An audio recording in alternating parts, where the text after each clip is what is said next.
Well, I really need to say welcome back to Open Door. For those of you who have abandonment issues, I apologize, and you can give me a call at 423-364-9439, and we can talk about that. But on a serious note, I did take the month of August off. I tried to dial down and regroup because of writing, but there's certain things I just do not do well. But we are back, and we're going to be airing shows now about every 10 days or so. And today is really the relaunch of Open Door. And again, these shows, these segments, these podcasts are going to be very, very different. Today, we're dealing with the issue of when the world says no. And I'll say more about that in a moment. And a couple of weeks after that, we're going to be dealing with the subject of introverts, the introvert advantage. And for those of you who are introverts, you do have an advantage over those of us who are extroverts.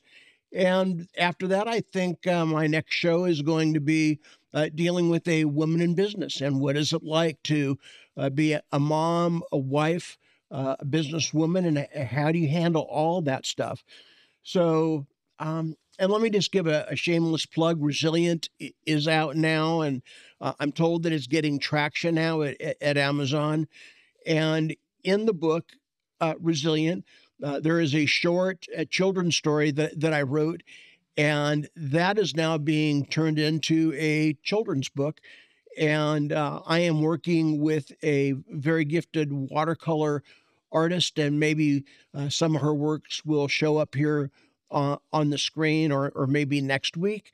And that children's story called The Kite is going to be out by Thanksgiving. And then a follow-up to that, another children's story that I've written, again, totally, it was not my intent. It's something that I felt prompted to do. And it's called The Playground. And that children's story is the questions that kids ask on playgrounds and the sources of information that they get. And again, that the storyline is simple, the artwork is fabulous, and that'll be due out after the first of the year. But today we are talking about addressing the topic of when the world says no. And I want to introduce you to my friend, Tre Foley. We go back to, what is it, 2002? Oh my gosh, that makes me an old dude. Of course, that makes you an older dude.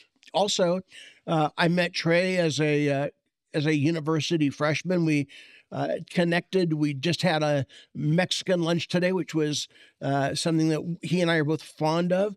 But he reminded me that it was at 7:45 in the morning that we would meet. And there's some students that are like that. They not only want to go to school, but they allow school to get into them. And so, Tre, let's begin this way today by having you consider our audience. Who is Tre Foley? What makes you rock and roll? Maybe briefly, and just by way of introduction. So let us know who you are. Okay, so like you said, I'm Tre Foley. I am married to my beautiful wife. We've been married almost 10 years next May. We have 2 children, Jax, who is 7, and Malin, who is 5. I am a teacher in McMinn County schools. Okay. And there's all types of teaching. There's elementary, middle school, high school, those people who are in administration.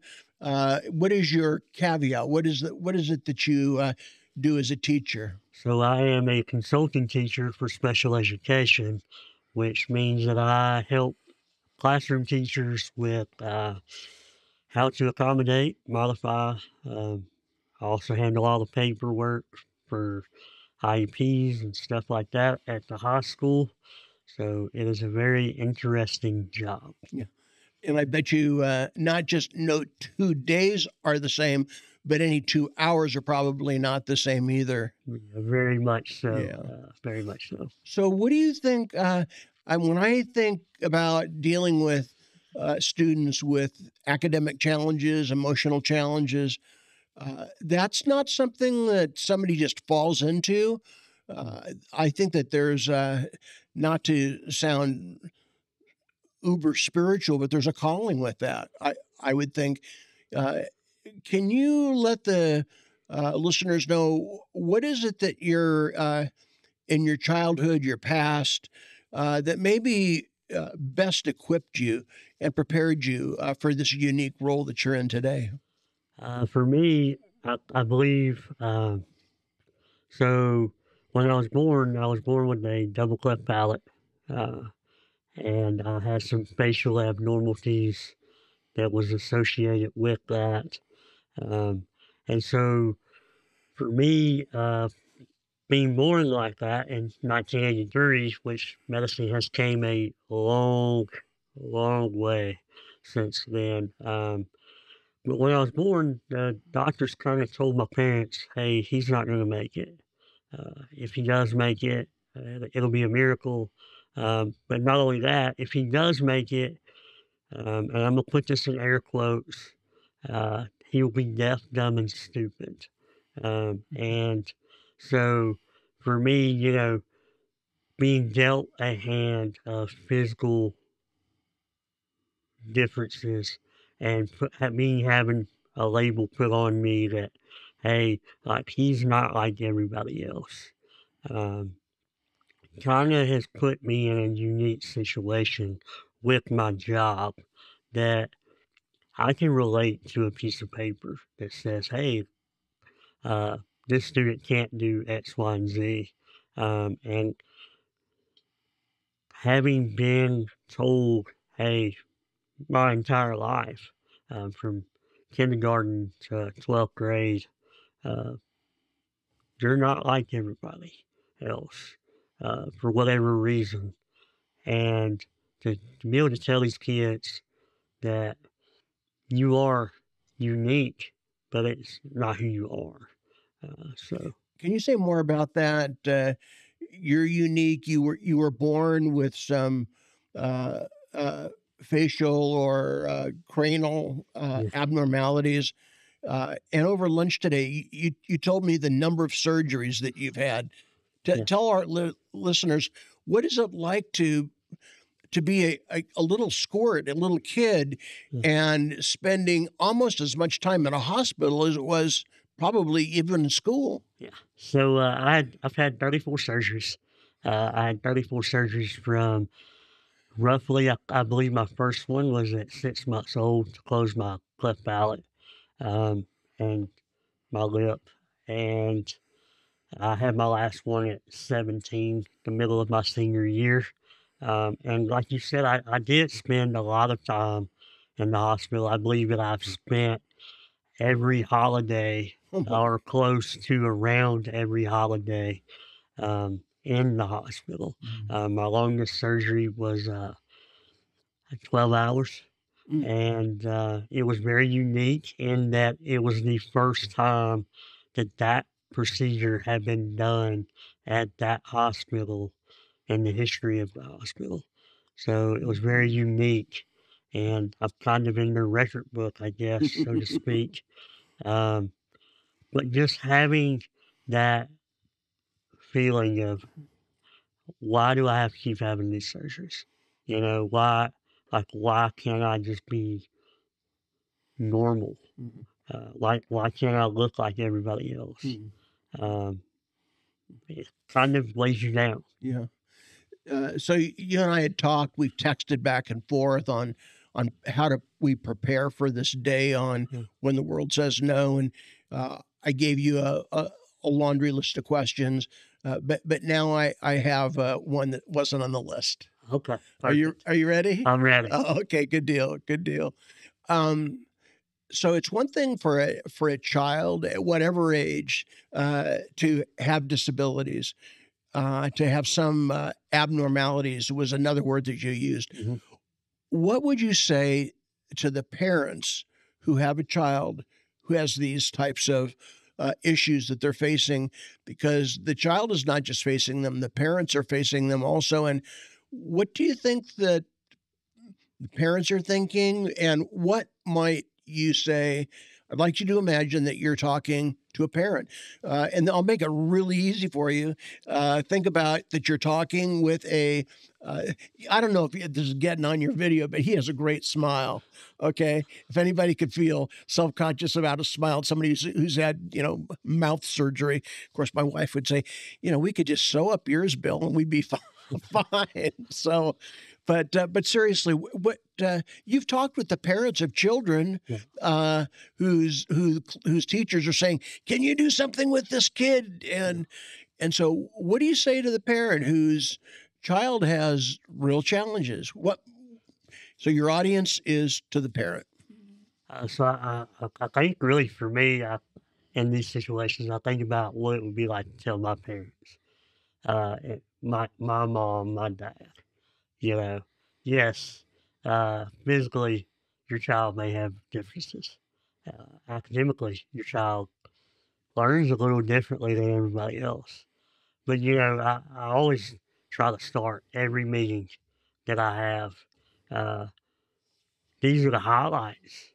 Yes, this piece of paper says academically or behaviorally they don't do it. A lot of things, quote unquote, on the average range. But here's where your kid does really, really well. Um, and you always highlight the good. And then you say, hey, now we're going to talk about some improvement areas. I don't like the word failures. I don't like the term that they can't or they're never, like it's until they can. And then you always end those with another positive. Um, and for me, I think about my parents and I think about like what would that have been like to be told your child's going to be deaf, dumb, and stupid.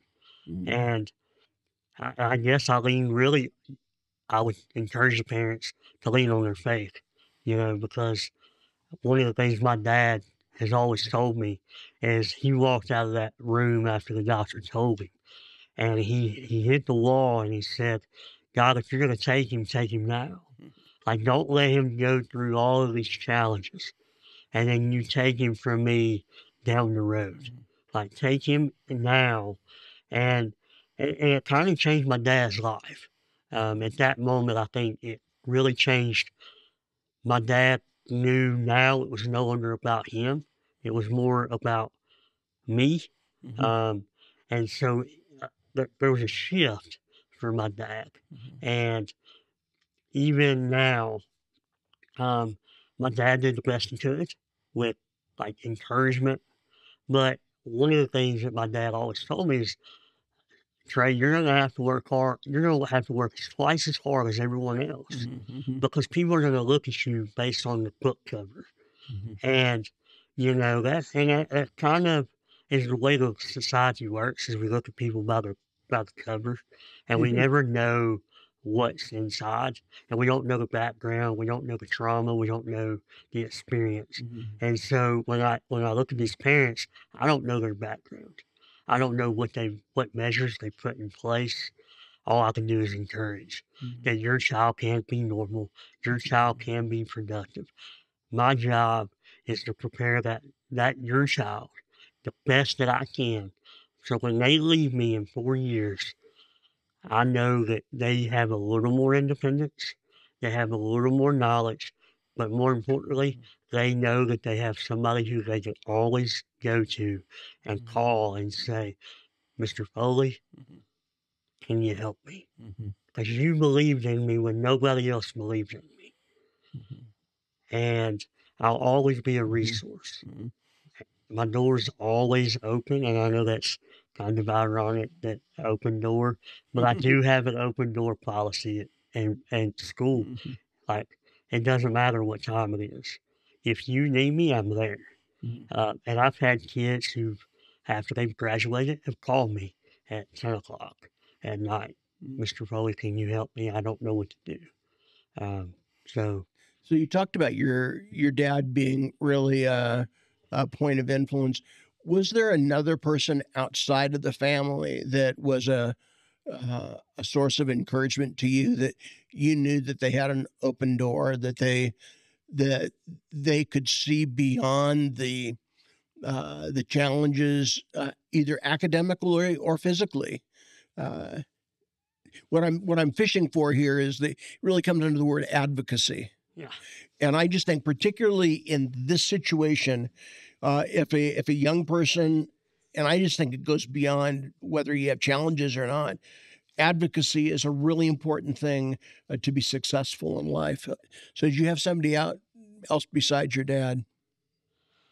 Oh yeah, that's a hard question. Because being from a small rural community, Mm-hmm. um, I didn't have a lot of people that I trusted, Mm-hmm. and I guess really till I came out to Lee. Um, That must have been scary, yeah, leaving a small rural yeah, to be in a bubble, as they say. yeah. So I moved 5.5 hours away, and I had my older sister, and that was pretty much it. Um, and I'll give a shameless plug to you, I guess, because like you uh, may not recall the number of conversations that we had where I would come to your office and I'd be like, hey, I just don't know what to do here. I don't know if I'm a fit at Lee. I don't know a lot of trauma and a lot of issues that I had in my childhood that were unresolved. And the way you were able to kind of help me navigate that for that season of my life. But outside of my dad, I would back home, it would probably be my unofficial papa. Um, Okay. and he was my grandmother's boyfriend for 20 years. Oh, thank And goodness. he never, like, they never got married.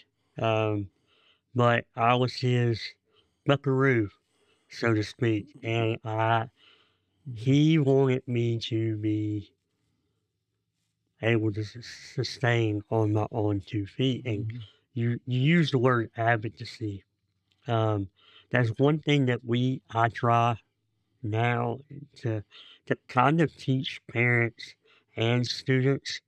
Yes, mom and dad, it's great for you to advocate for your child. Mhm. Highly recommend always getting the resources and the accommodations that your child needs. But at this level, at 15, 16, 17, 18, they're getting ready to graduate. Let's start looking at what's going to happen 10 years from now. Something happens to you as the parent. Do they know how to advocate for what they need to be successful? Mhm. When they go for a job, are they able to say, hey, I need help? Mhm. Or if they need to do an interview or a resume, or they go to the grocery store, are they able to do all of those things?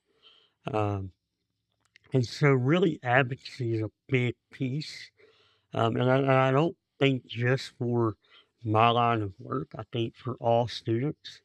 Um, who just need a little help every now and again. Mhm. Maybe it's a home life situation that's not good, um, or a relationship issue. So, So you've used the word here at least a couple times today, trauma, and this is a word that is just not an academic word, but it's a personal word for our family as well. And I had mentioned to Trey that recently I had written that trauma and wet cement are similar because when something falls into a person's life, it makes an impression. It makes an impression. And there's no way of escaping that. There's just no way. And so the advocate is somebody who comes alongside and, okay, we have an impression here, we have a life experience here, and now uh, how do we work through that? So the clock is ticking here on me, yeah. And if there is something that you would want to say to a young person who has some issues. They may not be the physiological issues that you faced, but they're going through some stuff. How can they be resilient? How can they bounce back? How can they get up just one more time when, quite frankly, they just don't feel like it? Can you speak to that person? Life throws you curveballs a lot. Life's going to throw you curveballs your whole life. Whether it's a mom who's addicted to narcotics, alcohol, whatever. But it's a matter of, is this the life you want for yourself, for your future? And I think being resilient is, my life may not be where I want it right now, but how can I get it to where I want it? And it's putting in the steps, the work, the personal work to get to where you want to be. And I think, for me, really, I celebrated 5 years of sobriety just last week. And for me, that was a big milestone. And so that was buffers and guardrails that I put in my life to get me to that point. But I also think you tell these kids, you got to have a little faith. It's hard right now, but it's not always going to be this hard.